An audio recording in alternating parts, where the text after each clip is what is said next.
Praise the Lord. கிறிஸ்துவுக்குள் பிரியமானவர்களே, இந்த நாளிலும் கூட ஒரு நல்ல தெய்வ வார்த்தையை தியானிக்கும்படியாக வேதத்தை திருப்பிக் கொள்ளுங்க. சங்கீதம் 32 8ஆம் வசனம்.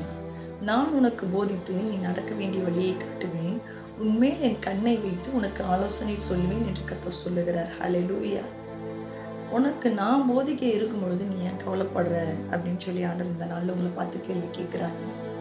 உன் மேலே நான் கண்ணை வைத்து உனக்கு நான் ஆலோசனை சொல்லுவேன் அப்படின்னு சொல்கிறாங்க. நீ ஏன் எல்லார்கிட்டையும் போய் ஆலோசனை கேட்டுக்கிட்டு இருக்கிற?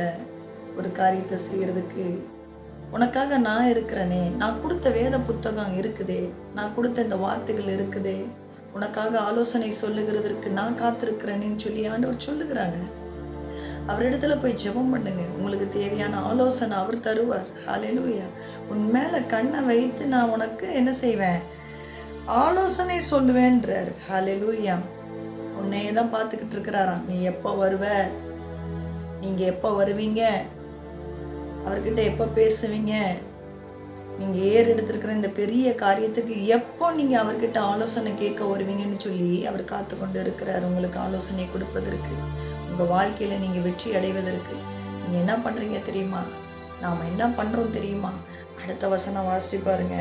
வாரினாலும் கடிவாளத்தினாலும் வாய் கட்டப்பட்டாலொழிய உன் கிட்ட சேராத புத்தி இல்லாத குதிரையை போலவும் கோவேறு கழுதை போலவும் இருக்க வேண்டாம்னு சொல்லி ஆண்டவர் சொல்கிறாங்க. இந்த வாயை வச்சுட்டு நம்ம என்ன செய்யறதில்ல, சும்மா இருக்கிறது இல்லை.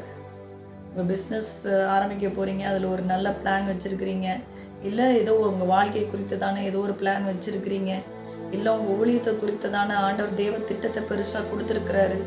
இதையெல்லாம் சும்மா இல்லாமல், வாய் வச்சுட்டு சும்மா இல்லாமல் எல்லாருக்கிட்டையும் போய் சொல்லுகிறதுனால அதெல்லாம் தடைப்பட்டு நிற்கிது. இன்னைக்கு வாய் வச்சுட்டு சும்மா இருக்க சொல்கிறாரு. ஹல்லேலூயா, ஹல்லேலூயா. யோசேப்பு கூட என்ன செய்கிறான்? வாயை வச்சுட்டு சும்மா இல்லாமல் தன் சொந்த சகோதர இடத்துல ஆண்டவர் கொடுத்த பெரிய தேவ திட்டத்தை சொன்னதுனால தான் அவங்க குழிக்குள்ளே தூக்கி போட்டு அது தாமதமானது. மேபி வேறு காரியத்தின் மூலமாக கூட ஆண்டவருக்கு அவரை உயர்த்தி இருக்கலாம்.